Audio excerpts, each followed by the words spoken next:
Tuhan adalah gembalaku,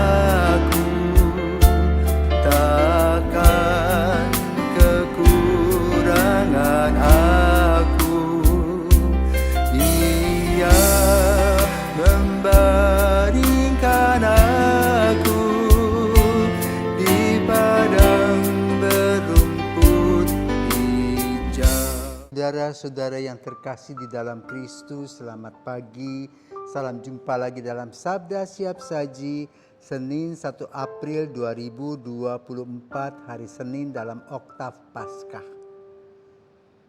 Marilah kita berdoa dalam nama Bapa, Putra, dan Roh Kudus. Amin. Allah Bapa Maha Rahim, kami bersyukur atas rahmat pemeliharaan yang Kau curahkan kepada gerejamu. Semoga kami dapat menghayati tanda-tanda kehadiran Kristus yang senantiasa mendampingi kami. Sebab Dialah yang hidup dan berkuasa dalam persatuan Roh Kudus Allah sepanjang segala masa. Amin. Tuhan bersamamu dan bersama rohmu. Inilah Injil Yesus Kristus menurut Matius. Dimuliakanlah Tuhan. Pada waktu itu perempuan-perempuan pergi dari kubur diliputi rasa takut dan sukacita yang besar. Mereka berlari cepat-cepat untuk memberitahukan kepada para murid bahwa Yesus telah bangkit. Tiba-tiba Yesus menjumpai mereka dan berkata, "Salam bagimu."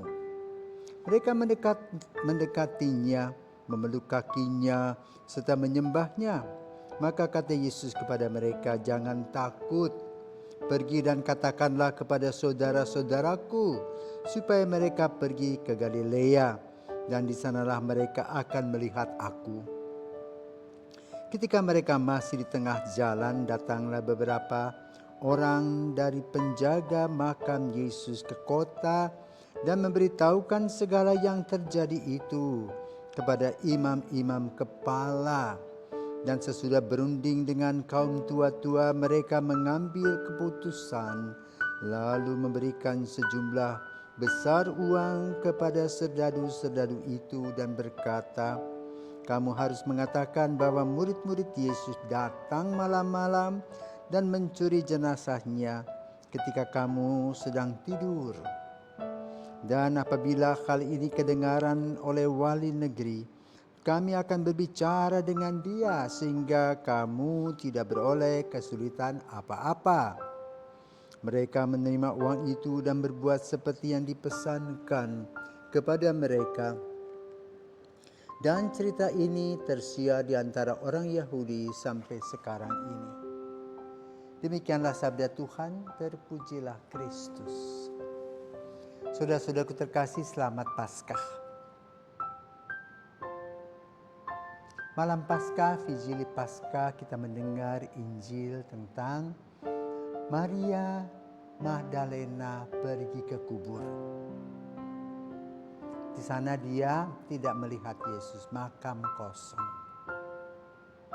Demikian pula hari Minggu kemarin, kita juga mendengar dari Yohanes tentang makam kosong di mana yang hadir dan mencari kubur itu bernama Maria Magdalena. Apa latar belakang penulisan ini?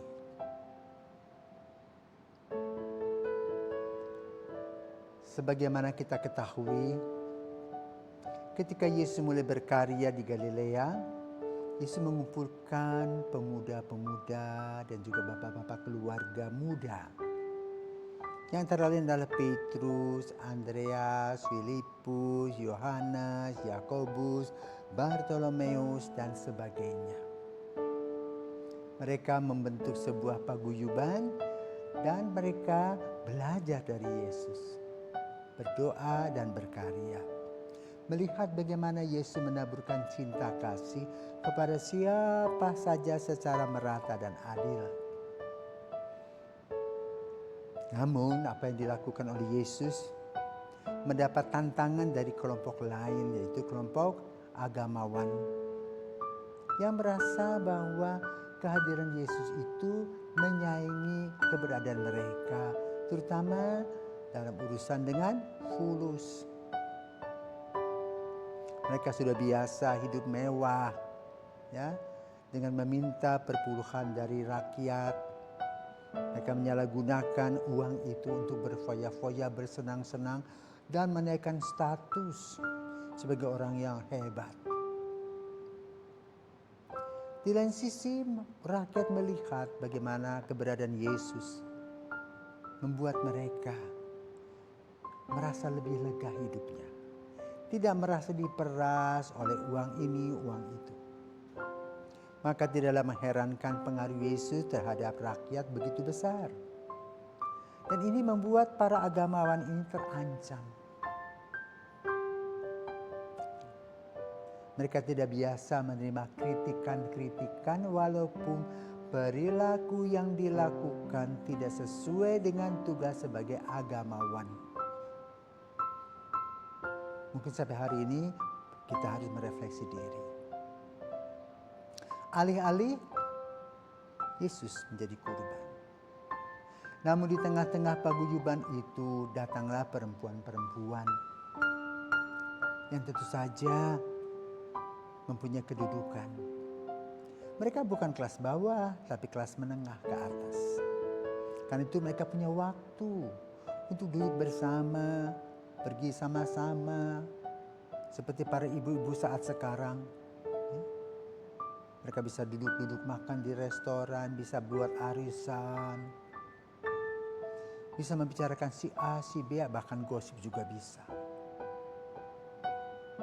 Dan di antara para wanita itu ada seorang perempuan nama Maria Magdalena, mantan pelacur, yang sudah bertobat, ditobatkan oleh Yesus. Maka Maria Magdalena ini mempunyai hutang budi kepada Yesus. Sehingga ketika Yesus wafat, dia merasa kehilangan. Hidupnya tanpa arah lagi. Orang yang biasa mendengar curhatan dia sudah tidak ada, hanya tinggal nama. Dalam kepanikannya, dia datang ke kubur dan ternyata melihat dan menjadi saksi pertama ke makam kosong yang diberitakan kepada Petrus dan kawan-kawan, juga kepada teman-teman perempuan yang lain.